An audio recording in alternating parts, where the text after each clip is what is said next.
Life does not always obey our plans. It changes, resists, and disappoints. The Stoics called this the testing ground of will, the inner strength to endure what we cannot change. To say yes to life, even when it says no to us. The discipline of will is not about control. It is about acceptance, resilience, and faith in reason. Epictetus, born a slave, lived his life with one crippled leg, yet he taught joy and freedom. He said, "Don't seek for things to happen as you wish, but wish them to happen as they do, and your life will flow well." He believed that misfortune is not punishment, it is training. What upsets people is not things themselves, but their judgments about things, he taught. So when fate turns harsh, the Stoic does not curse it, he uses it.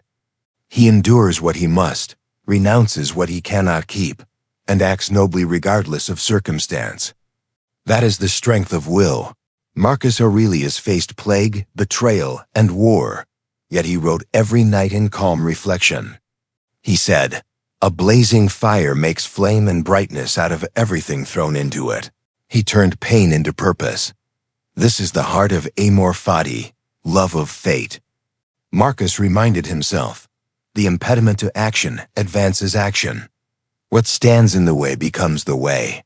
His will was unbreakable, not because he avoided hardship, but because he accepted it with reason and dignity. Seneca saw will as the strongest part of the human spirit. He wrote, "A good man is not unshaken by the storm. He becomes the storm. When fate strikes, the weak man collapses, but the Stoic stands firm, anchored in the calm center of his mind. He who yields to fate is wise. He who resists it suffers," Seneca said. To him, will was the bridge between endurance and serenity. How to practice the discipline of will. Step 1. Accept reality. When something painful happens, say, "This was destined to be." Don't fight what has already occurred. Step 2. Respond with virtue. Ask yourself, how can I meet this challenge with courage and calm? Step 3. Reframe adversity. Remember, hardship is not the enemy, it is your teacher. As Epictetus said, difficulties show a person what they are. Step 4.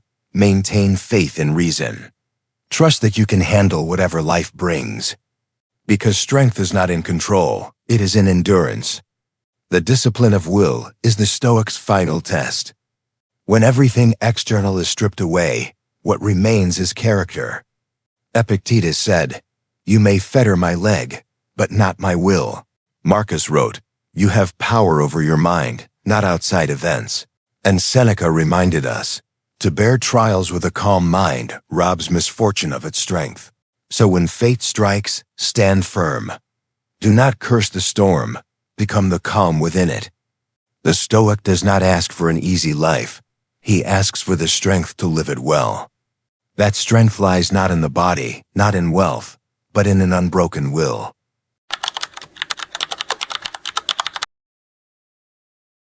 Every day, we lose peace not because of what happens to us, but because we try to control what never belonged to us. Traffic, weather, people's opinions, the past, the future, none of these are truly ours. And yet, we fight them, argue with them, and suffer because of them. The Stoics taught a simple but revolutionary truth. Some things are up to us, and some things are not. Epictetus began his teachings with this one principle. He said, "Within our power are opinion, pursuit, desire, aversion, our own actions. Not within our power are body, property, reputation, command, whatever are not our actions." He called this the dichotomy of control, the key to freedom of the mind. If you think that only what is yours is truly yours, and accept what is not as it happens, he said, no one will ever compel you, no one will ever harm you. For Epictetus, control is the gate to peace. Cross it, and you are free. Ignore it, and you are a slave to the world. Marcus Aurelius ruled one of the greatest empires in history, but even an emperor could not control everything. He wrote, "You have power over your mind, not outside events. Realize this, and you will find strength." Fortune changes, people disappoint, plans fail, but reason remains. External things are not the problem, he wrote. It's your judgment about them, and that you can erase right now. This was his secret. He didn't try to bend the world, he bent himself instead. Seneca taught that life becomes lighter when we stop wishing for things to be other than they are. He said, "No man is more unhappy than he who never faces adversity, for he is not permitted to prove himself." The Stoic doesn't seek to control fate, he seeks to cooperate with it. A wise man adapts himself to the world as water shapes itself to the vessel that contains it. When we stop fighting what we can't control, we discover calm that no storm can shake. How to practice focusing on what you can control. Step 1. Separate. Ask, is this within my control or not? If not, let it go. If yes, act with reason. Step 2. Focus on response. You cannot control the weather, but you can control your attitude. You cannot control others, but you can control how you treat them. Step 3. Accept the rest. Say, I don't control outcomes, only efforts.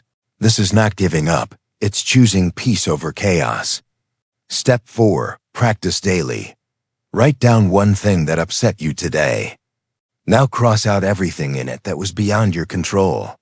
What remains is your freedom. Epictetus said, don't seek for things to happen as you wish, but wish them to happen as they do, and your life will flow well. The Stoics did not escape suffering, they transcended it. Marcus Aurelius wrote, nothing happens to a man that he is not fitted by nature to bear. That is the essence of control, not domination, but discipline. So today, when life tests you, pause and ask, is this mine to command or mine to accept? If it is yours, act with virtue. If not, let it pass.